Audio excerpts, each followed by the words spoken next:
Bonjour, je m'appelle Laziel. J'ai bâti ma vie autour de la loyauté, du silence et des secondes chances.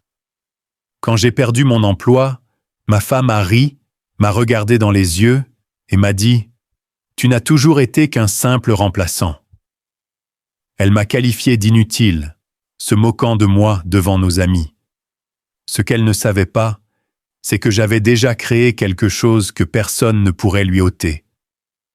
Elle a demandé le divorce pour améliorer sa situation auprès de quelqu'un de plus stable. Alors, je l'ai laissé gagner, ou du moins, je l'ai laissé croire qu'elle gagnait. Et quand elle a découvert ce que j'avais réellement obtenu en partant, ce n'était pas seulement 17 millions de dollars. C'était le dernier mot. Mais à ce moment-là, était-il trop tard pour que la vérité ait un quelconque sens? Je suis rentré à la maison 3 heures plus tôt que d'habitude. Le bureau s'était tu ce matin-là. Trop silencieux. À midi, mon badge ne fonctionnait plus. Les ressources humaines n'ont même pas croisé mon regard. Restructuration, ont-ils dit. Budget. Mais je savais ce que c'était réellement. Des représailles. Le brevet que j'avais contribué à développer. Je n'allais pas céder la propriété. J'ai gardé le silence, qu'ils pensent qu'ils ont gagné. Je suis parti avec un sourire qu'ils ne méritaient pas. La porte du garage a grincé quand je suis rentré. Le soleil était encore haut au-dessus d'Austin, Texas, mais tout semblait terne. Je suis resté assis dans le siège du conducteur plus longtemps que je n'aurais dû. Personne ne me demanderait pourquoi je rentrais tôt. Pas Selena, pas notre fils, peut-être le chien si nous en avions un. À l'intérieur, la maison sentait les pâtes réchauffées et le nettoyant au citron. J'ai laissé tomber mes clés dans la corbeille près de la porte, puis je me suis tenu là comme un étranger dans ma propre maison. J'entendais le faible murmure d'un podcast, la voix de Selena, riant de quelque chose que l'animateur disait. Elle n'a même pas arrêté quand je suis entré dans la cuisine. « Tu es de retour tôt », a-t-elle dit, sans lever les yeux de son téléphone. J'ai dégluti difficilement. Oui, quelque chose s'est passé. Ses yeux ont jeté un coup d'œil. « Oh mon Dieu, ne me dis pas que tu t'es enfin fait virer. » J'ai cligné des yeux. Ils m'ont renvoyé aujourd'hui. Elle a lâché un rire sec, court, amer. Eh bien, merde, il était temps. Je t'avais dit que toutes ces conneries de nerd dans ton bureau étaient inutiles. Aucune entreprise ne veut d'un gars qui bricole comme si on était encore en 1995. Je l'ai regardé, attendant autre chose. Un soupir. On va trouver une solution. Mais elle était déjà retournée sur son téléphone. Alors, qu'est-ce qu'on fait maintenant? A-t-elle demandé, toujours en train de faire défiler. Tu vas te lancer dans un autre de ces projets qui ne mènent nulle part? J'ai ouvert la bouche, puis je l'ai refermée. Je ne lui ai pas parlé de l'accord de licence, des 17 millions de dollars déposés discrètement après des mois de négociations, du fait que le brevet, mon brevet, était ce qui maintenait cette entreprise à flot. Ce que j'ai dit, c'est « J'ai juste besoin d'un peu de temps pour régler les choses. » Selena a ricané. « Tu as eu toute ta vie pour régler les choses. » Ce soir-là, nous avons dîné chez sa sœur. Je voulais rester à la maison, mais elle a insisté. « Ça fera plus mauvaise impression si nous n'y allons pas, » a-t-elle dit, appliquant son rouge à lèvres avec une précision militaire. Quand nous sommes arrivés, sa famille était déjà à sa 2e bouteille de vin. La sœur de Selena, Nancy, nous a accueillis avec un double câlin très serré. Son mari, Rick, m'a posé la question habituelle. « Comment ça va le travail ?» tout en servant du rôtre trop cuit. Selena n'a pas attendu. Elle s'est penchée en arrière sur sa chaise, faisant tourner son verre, et a dit assez fort pour que tout le monde l'entende. Alors Laz a finalement été viré aujourd'hui. La pièce s'est figée une seconde. Juste une seconde. Puis Rick a ri. Ouais, j'imagine qu'ils ont finalement compris qu'ils se cachaient dans ce laboratoire à jouer à l'inventeur, hein? Même Nancy a gloussé. Le pauvre. Peut-être qu'il est temps de trouver un vrai travail, comme enseigner ou faire Uber. Selena a ajouté. Il a toujours ces petits carnets bizarres. Peut-être qu'un jour, il inventera un grille-pain qui ne brûle pas les bagels. Son père n'a pas ri. Il a juste secoué la tête. Ton frère a toujours eu un meilleur sens des affaires. Je n'ai rien dit. Ma fourchette raclait l'assiette. Ma poitrine était vide, comme si quelqu'un avait creusé quelque chose en moi et avait oublié de le remettre. En rentrant, elle fredonnait la radio comme si de rien n'était, comme si elle ne m'avait pas éviscéré devant une table pleine de monde. « Tu n'aurais pas dû dire ça comme ça, » ai-je murmuré. « Quoi ?» Elle a haussé les épaules. Ce n'est pas comme si ce n'était pas vrai.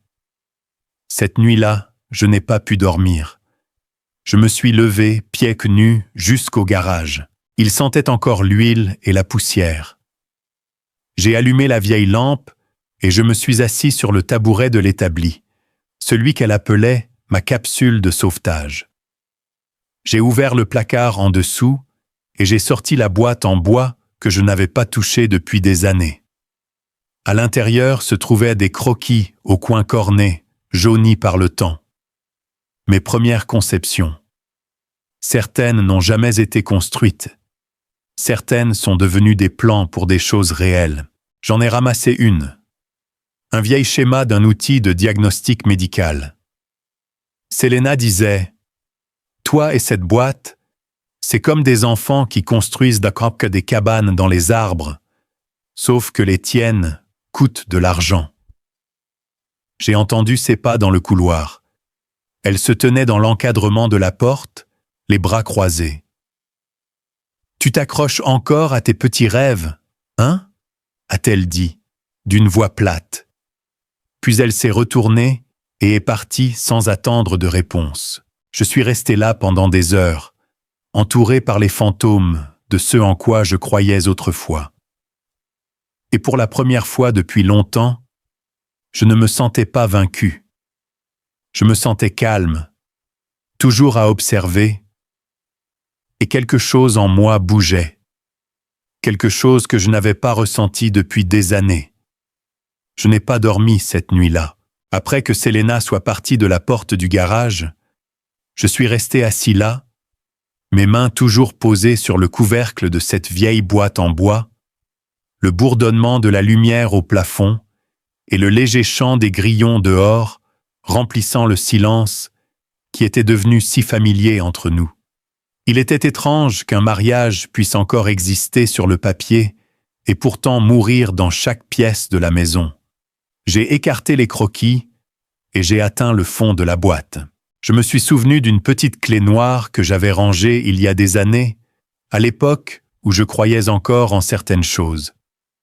J'ai fouillé dans le coin inférieur, en effleurant des papiers cassants et des fils emmêlés, jusqu'à ce que mes doigts touchent du plastique. La voilà. Une minuscule clé USB noire mate. Pas d'étiquette à l'extérieur.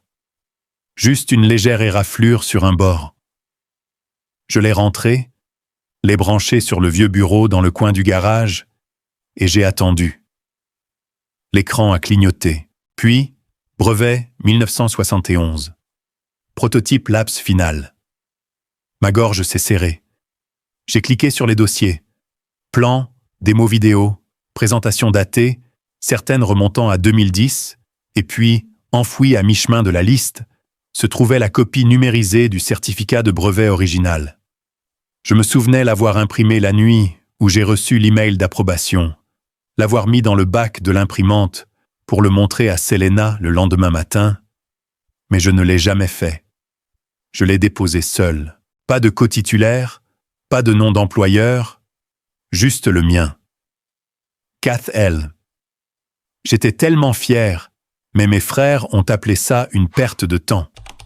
Tu n'en tireras jamais $1. L'un d'eux a dit que Selena, à l'époque, avait touché le bord d'un de mes dessins et avait dit « C'est bien de rêver. Assure-toi juste que tes rêves ne fassent pas de toi un imbécile. » Cela m'a piqué plus que je ne voulais l'admettre. Alors je l'ai rangé, enterré avec les autres. Puis j'ai laissé la vie devenir bruyante. Remboursement de prêts, l'école de notre fils, les ambitions de Selena. J'ai joué le rôle, pourvoyeur, soutien, réparateur silencieux. Le brevet est resté dans une boîte pendant 15 ans, mais il n'a jamais expiré. Pas légalement, et certainement pas dans mon esprit. J'ai ouvert une feuille de calcul et j'ai commencé à faire une liste. Toutes les pièces que j'avais récupérées, notes, unités de test, journaux de dépenses, même mes anciens emails à l'ingénieur que j'avais envisagé d'embaucher autrefois. Mes doigts travaillaient vite, mais mes pensées ralentissaient. Pourquoi avais-je caché cela d'eux, d'elle? Je connaissais déjà la réponse, car quand j'essayais de briller, ils fermèrent les stores. À l'étage, j'ai entendu des pas.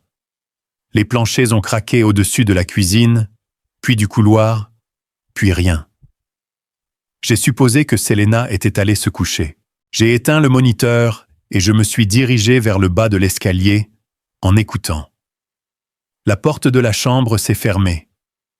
Elle ne savait pas que j'avais ouvert cette clé USB. Elle ne savait pas que je me souvenais de qui j'étais avant d'être enterré sous ses attentes. Ce que j'ignorais, ce que je n'aurais pu imaginer, c'est qu'à ce moment précis, elle était assise sur le bord de notre lit, tenant son téléphone bas contre sa jambe. L'écran brillait doucement dans le noir, son pouce bougeait rapidement. AD. Un message, presque arrivé. Il craque, juste un peu plus. Il n'y avait pas de nom, pas de photo, juste D et le silence de l'autre côté. Pas de point tapant en retour. Juste la certitude froide et confiante qu'elle contrôlait quelque chose que je n'avais pas encore vu. En bas, je me suis servi un verre d'eau et je me suis tenu à la fenêtre de la cuisine. Mon reflet avait l'air fatigué, mais il y avait autre chose.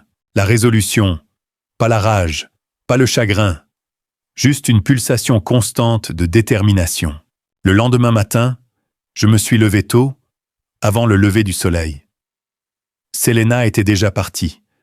Sa tasse de café était vide dans l'évier, une trace de rouge à lèvres sur le bord. Un post-it sur le comptoir disait « J'ai pris la voiture. Ne m'attends pas. » Je suis retourné au garage, j'ai allumé l'ordinateur à nouveau et j'ai envoyé un email à l'un de mes anciens contacts, quelqu'un de Chicago qui avait autrefois proposé de licencier mon travail précoce. Je n'avais jamais donné suite. Mais maintenant, j'avais un levier différent. J'ai numérisé des reçus, des prototypes, des emails archivés. Tout ce que j'avais autrefois considéré comme des détritus, je le cataloguais comme de l'or. Ligne par ligne, j'ai commencé à reconstituer mon inventaire, pas seulement des pièces ou des fichiers. De moi, de l'ancien moi. Celui qui rêvait comme s'il n'avait rien à perdre. J'ai fermé la feuille de calcul vers midi. Il faisait chaud dans le garage. Un rayon de soleil a traversé la table, atterrissant sur un cadre photo enfoui sous une pile de livres. Je l'ai ramassé. C'était nous, Selena et moi, à l'époque où elle me regardait encore comme si je construisais un vaisseau spatial, pas comme si je jouais avec des détritus.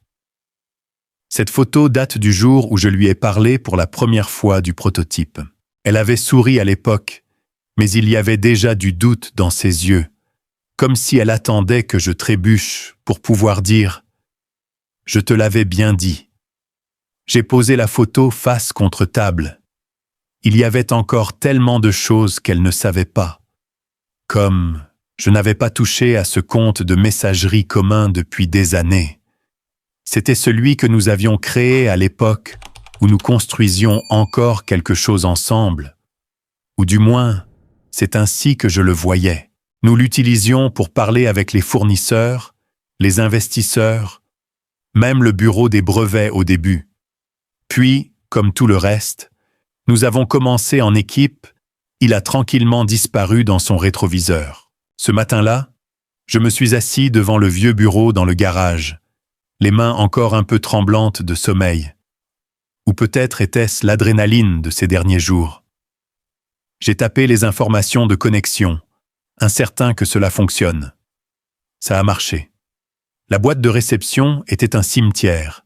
Vieille newsletter, spam, quelques alertes d'un compte bancaire que je pensais avoir fermé. J'ai presque déconnecté, mais alors j'ai remarqué quelque chose. Un message non lu envoyé il y a 6 mois.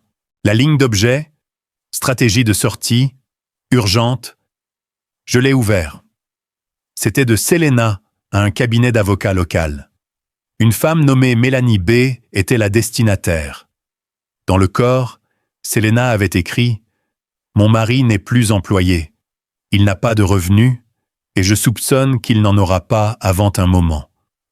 Je souhaite procéder à un plan de séparation à haut rendement. Je veux le contrôle total de nos actifs, y compris la retraite, la valeur nette de la maison, les objets personnels sous mon nom. Il est dépendant émotionnellement, donc je n'anticipe aucune résistance. Agissons rapidement avant qu'il ne reprenne pied. 6 juin. Une feuille de calcul. Mon estomac s'est tordu en l'ouvrant. Colonne A. Éléments à revendiquer après le divorce. Compte de retraite de l'Asiel. Moto indienne vintage de l'Asiel. Tous les outils d'atelier et prototypes. Compte 405K d'un ancien employeur. Compte d'épargne commun. Espace de travail dans le garage. Convertir en salle de sport à domicile. La voilà. Ma vie entière réduite à une liste qu'elle avait marquée comme mienne.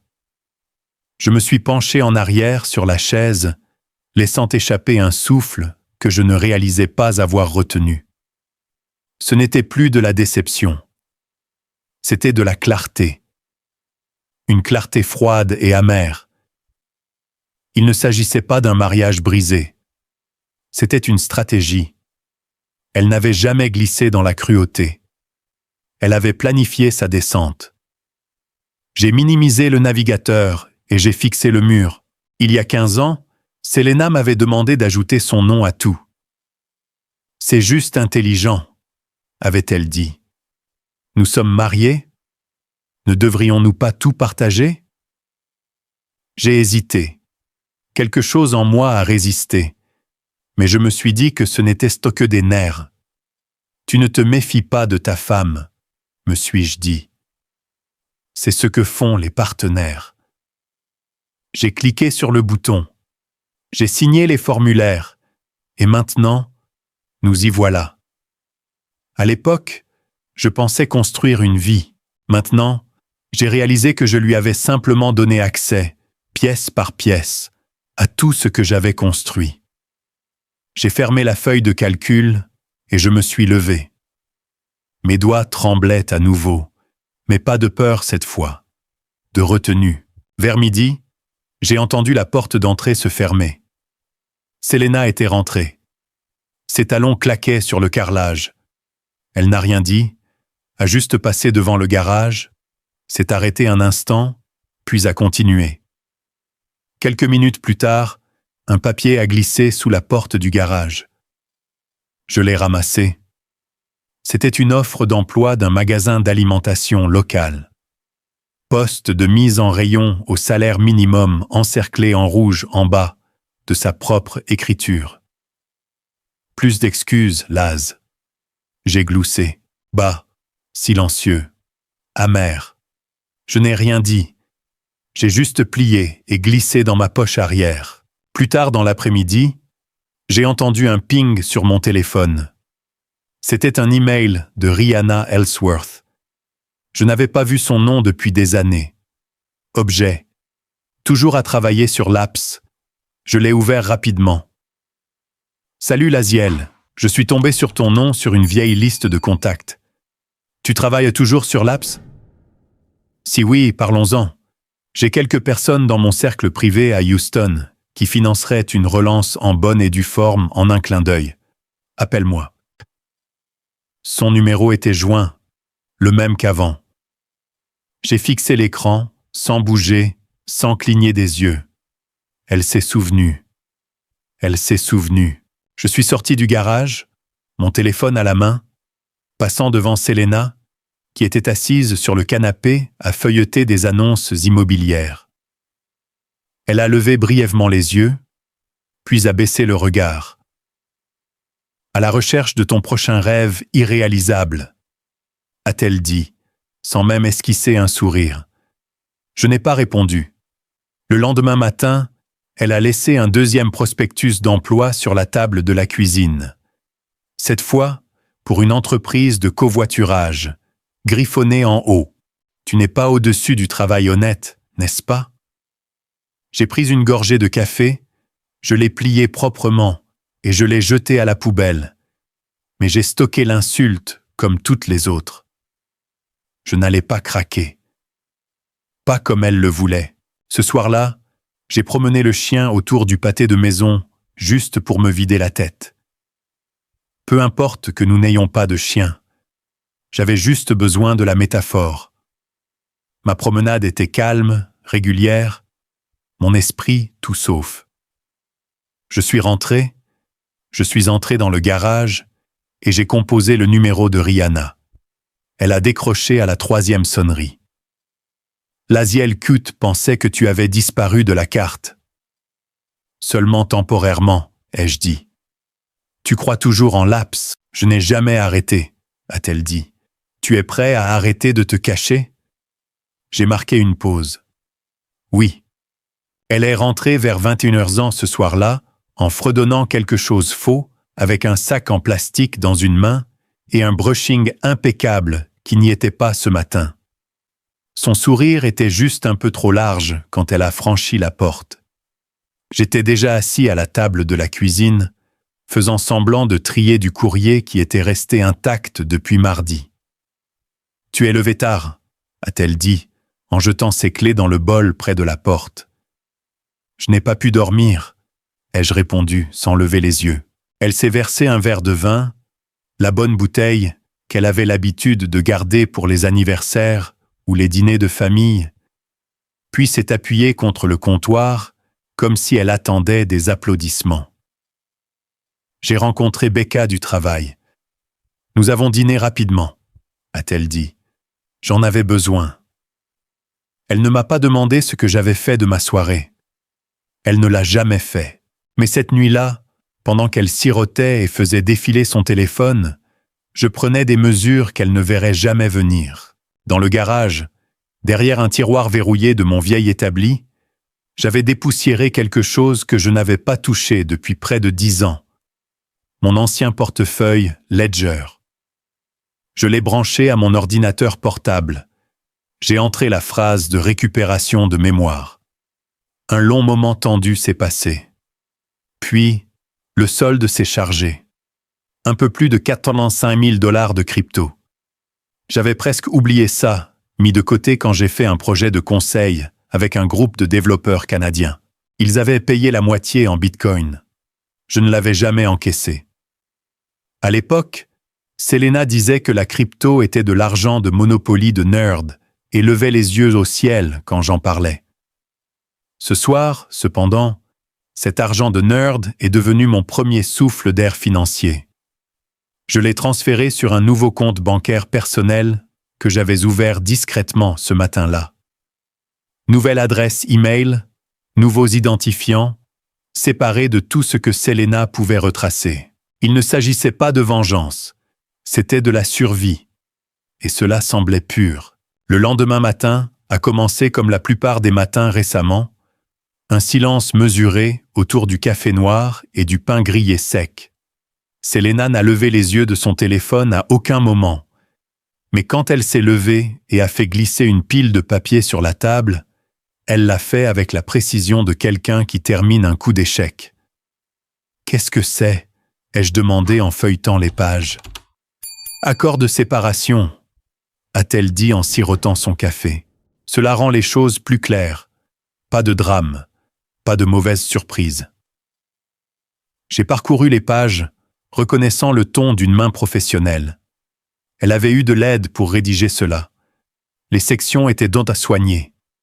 Division d'actifs, responsabilité partagée, même une clause sur la distance émotionnelle et les écarts de style de vie irréconciliables. Ce n'est pas personnel, a-t-elle ajouté, me regardant enfin. C'est juste pratique.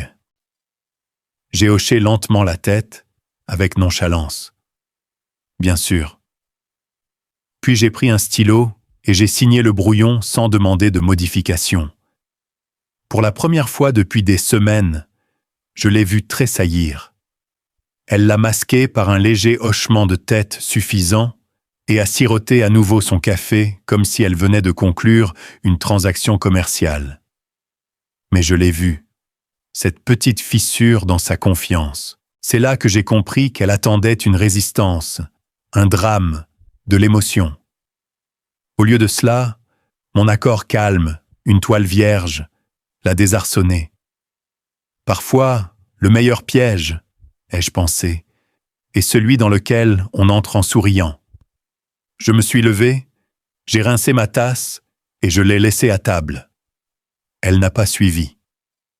Cet après-midi-là, j'ai passé mon temps dans le garage, méthodique, concentré. J'ai organisé chaque outil par fonction, étiqueté les boîtes avec des étiquettes d'inventaire et empilé mes plans dans des pochettes en plastique. L'air sentait le métal et la poussière, et quelque chose de plus âcre, quelque chose qui prenait vie. Au moment où le crépuscule s'est installé, j'avais déplacé mes pièces de prototype dans un coin et dégagé de l'espace pour l'assemblage. J'ai installé une nouvelle serrure sur la porte, non pas parce que je pensais qu'elle fouillerait, mais parce que j'avais besoin d'une limite, d'une ligne qu'elle ne pourrait pas franchir. Au dîner, elle parlait à peine. Elle ne faisait que regarder son téléphone, piquer sa salade et mentionner à brûle-pourpoint que le collègue de son mari s'était mis à faire des substitutions d'enseignement juste pour contribuer quelque chose. Je n'ai pas répondu. Je l'ai laissé remplir le silence avec de petites piques, des coups subtils déguisés en observations désinvoltes. Tu sais, certains hommes de ton âge commencent à se sentir à l'aise. C'est dangereux. Ils oublient à quoi ressemble l'ambition. Je lui ai adressé un sourire qui n'atteignait pas mes yeux. J'imagine que oui. Après le dîner, je suis passé devant elle pour aller au garage et j'ai verrouillé la porte derrière moi. Là, seul dans la faible lumière jaune, j'ai passé ma main sur la table propre.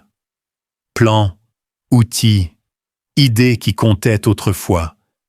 Ils compteront à nouveau. Elle jouait aux dames. Je pensais déjà à 12 coups d'avance. Donc, vendredi matin, j'étais à mi-chemin du tri de vieilles factures dans le garage quand j'ai entendu la boîte aux lettres se fermer avec un claquement. Le son résonnait plus fort qu'il n'aurait dû. Je suis sorti, j'ai essuyé la poussière de mes mains et j'ai sorti la pile. Niché entre des coupons d'épicerie et un relevé bancaire, il y avait une épaisse enveloppe blanche, marquée de courrier recommandé. Signature requise. Je n'ai pas eu besoin de l'ouvrir pour savoir qui l'avait envoyé. Je l'ai rentré, j'ai déchiré le haut proprement et j'ai sorti les papiers. Le ton était plus froid que la glace. Chaque mot était rédigé avec un détachement chirurgical. L'avocat de Selena, Edward M. Keynes, décrivait sa demande de séparation immédiate. Elle déposait sous prétexte de différences irréconciliables, mais dans le corps de la lettre, tout était clairement exposé dans des détails saisissants. Instabilité financière, incapacité à subvenir aux besoins, abandon émotionnel. Elle voulait la pleine propriété de la maison, de la voiture, l'accès à tous les comptes partagés. Elle demandait même la prise de décision principale sur tous les actifs communs dans l'intérêt de la continuité du foyer. J'ai posé les papiers lentement, leur poids bien plus lourd que leur page littérale.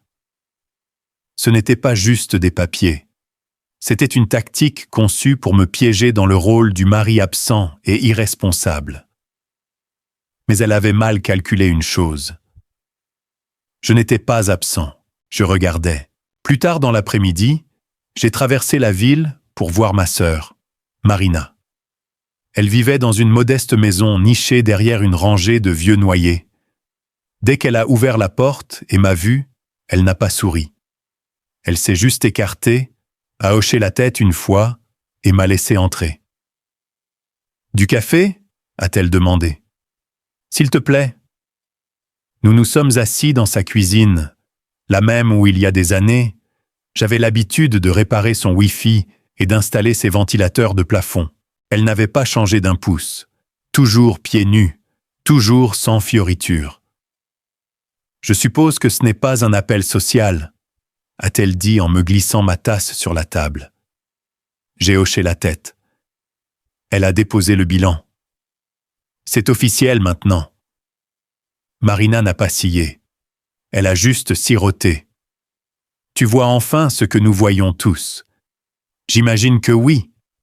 Elle travaillait sur ça depuis des années, Laz. Tu ne voulais juste pas le voir. J'ai de nouveau hoché la tête, mais mon silence en disait plus que les mots. Je n'avais pas besoin de conseils juridiques de Marina. J'avais besoin de me retrouver. « Ne la laisse pas écrire ta fin », a-t-elle dit doucement. Cela m'a touché plus fort que je ne l'avais prévu. Je suis resté une demi-heure de plus à parler de rien. De son chien, de sa nouvelle voisine, d'une clôture cassée qu'elle oubliait toujours de réparer. Mais quand je suis parti, il y avait un acier silencieux dans ma poitrine qui n'y était pas auparavant. Cette nuit-là, après que Selena soit allée se coucher tôt, inhabituellement polie, je suis resté éveillé, mon ordinateur portable ouvert, mes yeux parcourant de vieux fichiers. J'avais besoin de me rappeler qui j'étais autrefois, qui j'étais encore sous toutes ces couches. Et comme si elle était appelée par la pensée, un souvenir est réapparu. Il y a 7 ans, ma première start-up s'était effondrée sous la pression après qu'une affaire ait échoué. Je me tenais dans le jardin de mes parents, essayant d'expliquer ce qui s'était passé. Cliff, mon frère aîné, ne m'a pas laissé finir. « Arrête d'embarrasser la famille », a-t-il dit, les bras croisés. « Tu étais le petit frère. Reste dans tes petits rêves. » Je me souviens du regard avec lequel ces mots m'avaient blessé. Mais ce qui est resté avec moi, ce n'était pas l'arrogance de Cliff. C'était le silence à mes côtés. Selena se tenait juste là, les bras croisés, les lèvres serrées. Elle ne m'a pas défendu. Elle n'a rien dit du tout. Plus tard cette nuit-là, je lui ai demandé pourquoi elle n'avait rien dit. Elle a juste haussé les épaules et a dit « J'ai pensé que tu voudrais régler ça toi-même. » J'ai avalé ce mensonge comme j'avais avalé tant d'autres.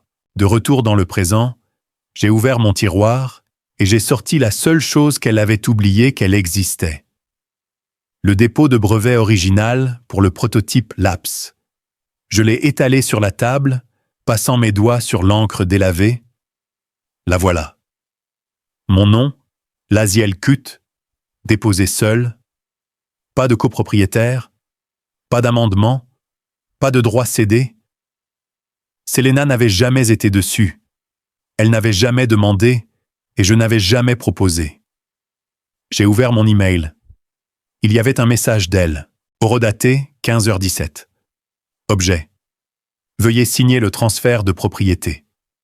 Message. Ne rendons pas les choses plus difficiles qu'elles ne doivent l'être. C'est juste pour la clôture. Clôture? Non, Selena. C'était ton ouverture, mais c'est maintenant mon jeu. Je n'ai pas répondu. Je me suis assis sur ma chaise, tenant le brevet dans une main, regardant le curseur clignoter sur l'écran de réponse vide. Pour la première fois depuis des semaines, j'ai souri. Pas par mesquinerie, pas par vengeance, mais parce que je voyais clairement le plateau maintenant. Elle pensait que j'allais me laisser faire. Elle a oublié que j'avais inventé la chose qu'elle essaie maintenant de voler. Je n'ai pas dormi cette nuit-là.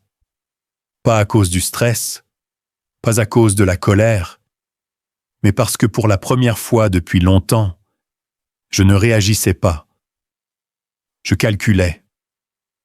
Vers 3 heures du matin, quand la maison était complètement silencieuse, et même le vent extérieur semblait hésiter, j'ai déverrouillé la porte latérale menant au garage et j'y suis entré.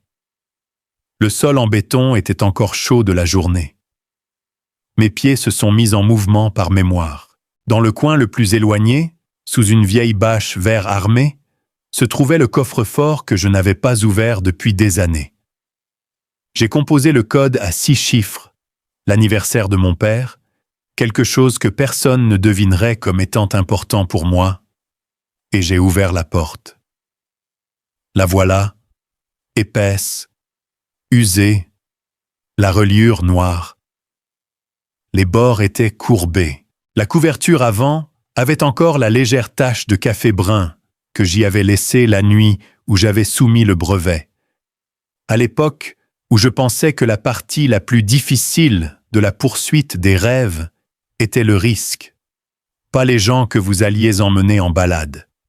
J'ai apporté la reliure à l'établi, j'ai allumé la lampe de bureau et je l'ai ouverte. Notes, croquis, diagrammes, dates, tout de ma propre écriture. Page après page. L'évolution de mon invention lapse. Mais la page la plus importante, glissée juste après les diagrammes techniques, la clause juridique. Toute propriété intellectuelle créée uniquement par le demandeur reste sous la pleine propriété légale du demandeur, indépendamment du statut matrimonial ou de l'affiliation domestique. J'ai pris une photo avec mon téléphone, l'ai sauvegardée 2 fois, une dans le cloud, l'autre dans un dossier crypté. Cette clause était mon levier, mon bateau de sauvetage, mon épée et mon bouclier. Plus tard dans la journée, j'ai traversé la ville jusqu'à un espace de coworking qui ressemblait à n'importe quel autre centre de démarrage. Pouf, distributeur de café, la faible odeur d'une ambition trop grande. Yann m'attendait déjà dans la salle arrière derrière un mur de verre. Mon ancien cofondateur, le gars qui avait aidé à construire les premiers prototypes de l'apps avant de se lancer dans le capital risque. Nous ne nous sommes pas serré la main, juste un signe de tête. « Tu as vraiment tout gardé tout ce temps ?» a-t-il demandé. Chaque ligne de code, chaque mise à jour de brevet, chaque lettre de refus. Yann s'est penché en arrière, a laissé échapper un lent sifflement. « Tu es soit têtu, soit un génie. » « Un peu des deux, ai-je dit. Il a tapoté son ordinateur portable. Je peux le faire parvenir à 3 cabinets que je connais officieusement. Si l'un d'eux mord, nous le gardons secret, non contraignant jusqu'à ce que tu sois prêt. J'ai hoché la tête. La discrétion est non négociable. Tu es sur le point de devenir le perdant le plus riche d'Austin, a ricané Yann. Je préfère être sous-estimé, ai-je répondu. Le soir suivant, Selena organisait une de ses réunions de dîner. Elle appelait ça des rencontres, mais elles ressemblaient toujours davantage à des vitrines. La salle à manger était préparée comme une page de magazine.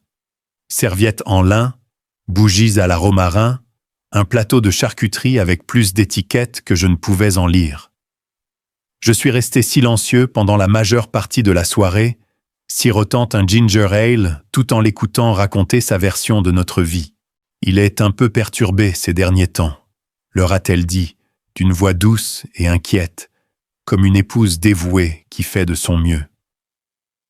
Depuis la perte de son emploi, c'est comme s'il n'était plus vraiment là, vous savez.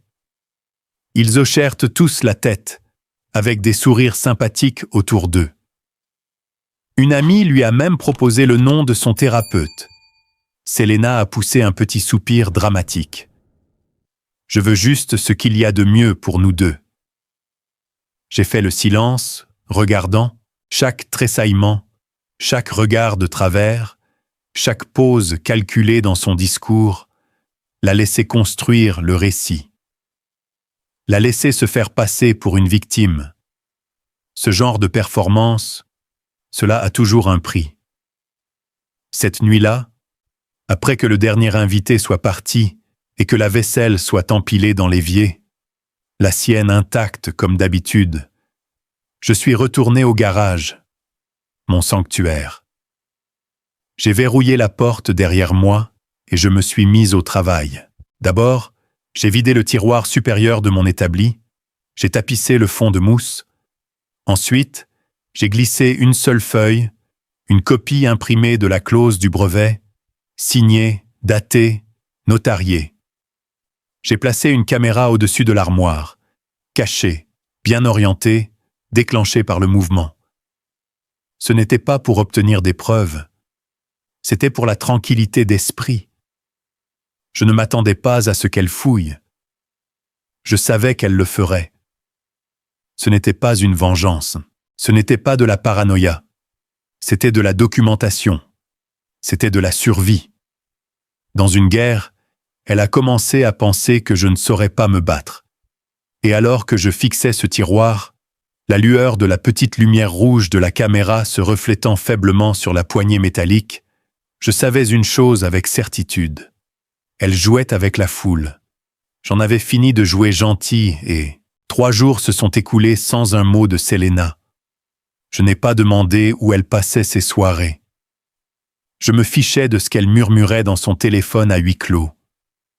J'ai laissé le silence planer dans l'air comme de la fumée, épais, révélateur, attendant d'étouffer quelqu'un. La 3e nuit, juste après minuit, le détecteur de mouvement du garage a fait biper mon téléphone. Elle était entrée. J'ai tapoté la notification et j'ai regardé en direct depuis mon écran alors que Selena se glissait dans le garage comme un voleur dans sa propre maison. Elle n'a pas hésité, est allée directement au tiroir, celui avec la page du brevet. Elle a déplié le papier, ses yeux passant rapidement d'un bord à l'autre, comme si elle le mémorisait. Puis elle a pris une photo. Elle n'a pas vu la petite lumière rouge clignotante derrière elle. Je ne suis pas entré en trombe dans le garage. Je n'ai pas crié. Je n'ai même pas tressailli. J'ai simplement enregistré la vidéo, les horodatées et les transmises à mon avocat. Il n'y avait pas besoin d'élever la voix. J'avais déjà élevé ma preuve. Dès le lendemain matin, Selena avait déposé une requête au tribunal. Son avocat a affirmé avoir de nouvelles preuves concernant un actif conjugal caché, mon brevet. Elle voulait qu'il soit gelé, examiné, divisé. Mon avocate n'a même pas scié quand je lui ai tendu la vidéo. 2 jours plus tard, nous étions au tribunal. La même salle d'audience, la même juge, les mêmes murs d'un beige terne. Selena s'est présentée en blanc cette fois.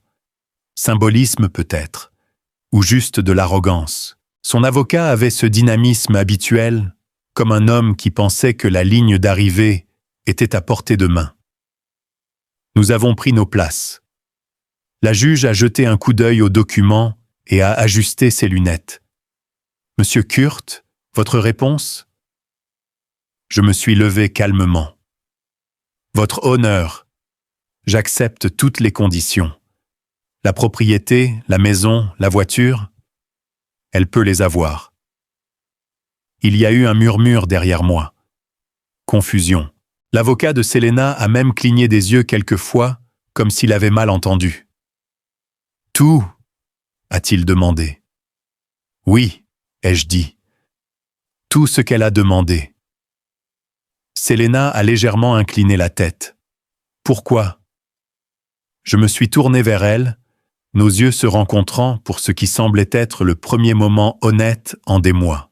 « Parce que la liberté, ai-je dit, vaut plus que tout ce que tu m'as jamais pris. » La juge a hoché la tête une fois et a griffonné sur son bloc-notes.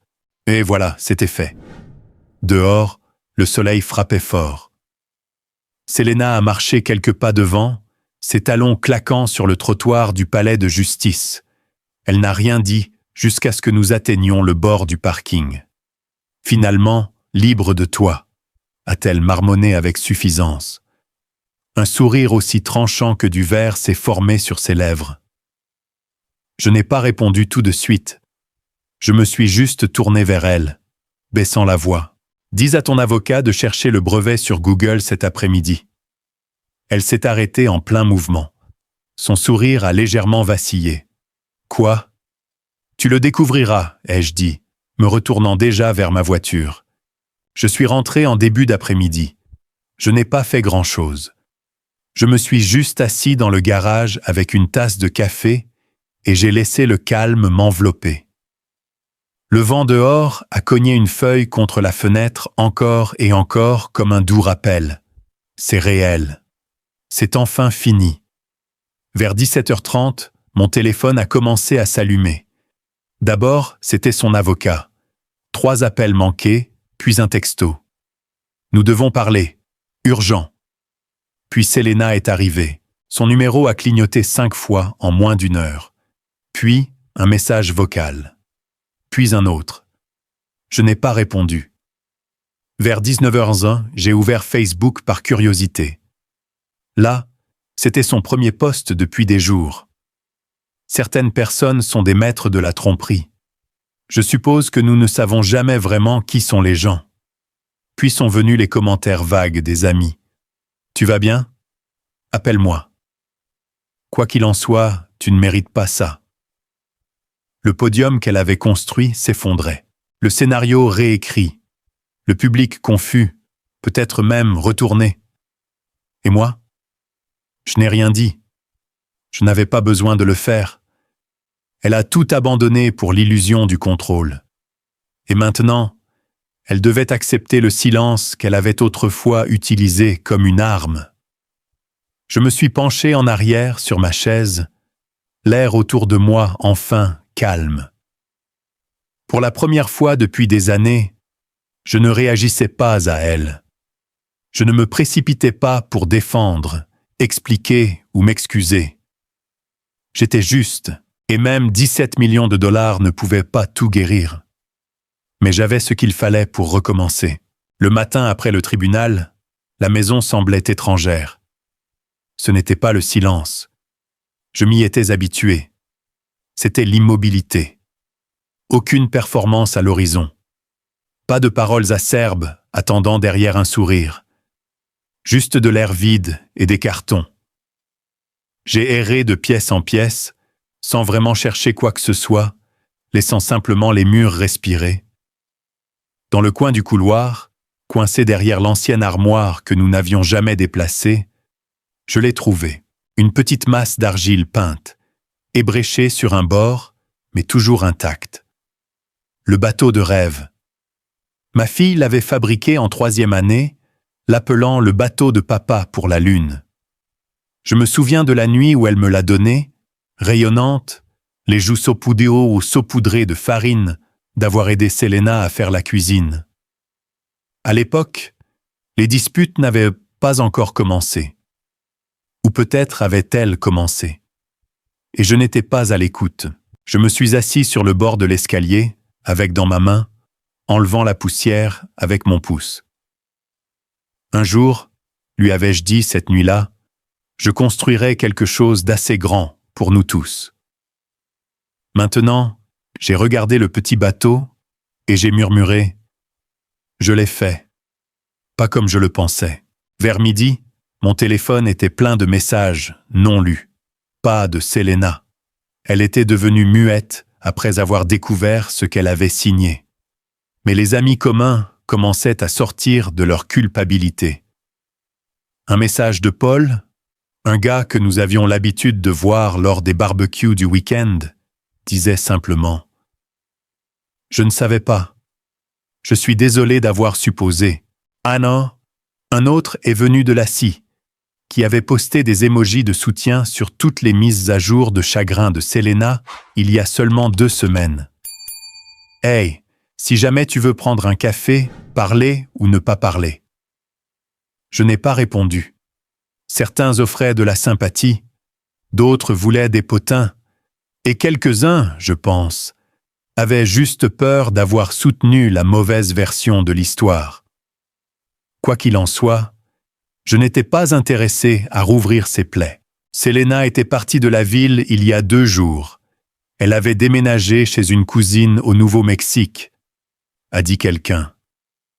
Pas d'au revoir, pas de confrontation. Juste disparue comme la fin d'une histoire qui avait manqué de pages. Le silence qu'elle a laissé derrière elle n'était pas amer. Il n'était pas non plus paisible. Il était juste différent. Ce soir-là, j'ai rencontré mon frère, Mikl, au parc. Il avait appelé ce matin et m'avait demandé si je voulais marcher comme avant.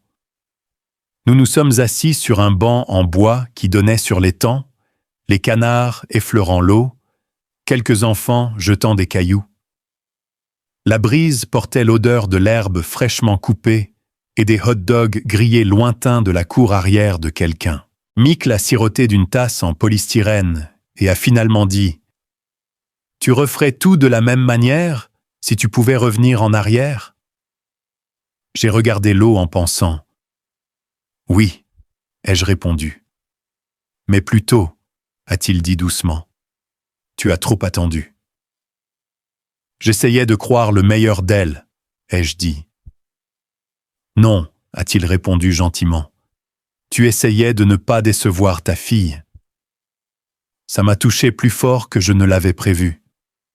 Nous n'avons pas dit grand-chose après cela, juste assis là, laissant le temps passer sans avoir besoin de le remplir. Cette nuit-là, je me suis tenu dans le garage à nouveau, pas comme un champ de bataille, juste comme un homme. Les outils étaient toujours sur leurs étagères. Le tiroir caché se refermait toujours en place.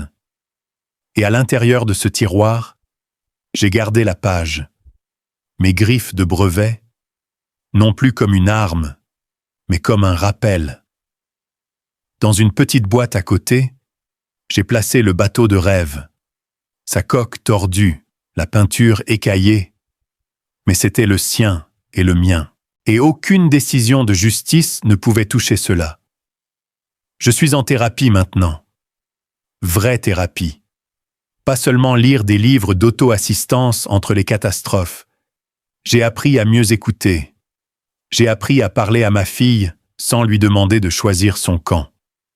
Elle me textait plus maintenant. Pas beaucoup, mais plus. Un texte de la semaine dernière est toujours en attente de lecture. Pas parce que je l'évite, mais parce qu'il en dit assez. Papa, merci d'être resté toi-même. Parfois, c'est la partie la plus difficile. Rester soi-même quand le monde continue de vous tirer dans des directions auxquelles vous n'avez jamais consenti. Je ne pense pas que j'oublierai jamais ce qu'elle a fait. Les mensonges, la manipulation, la guerre froide qui a dévoré qui nous étions autrefois. Mais oublier ne guérit pas. Certaines blessures ne guérissent pas. Elles arrêtent juste de saigner. Elle pensait que l'argent était la victoire. Elle n'a jamais compris que la paix était le prix.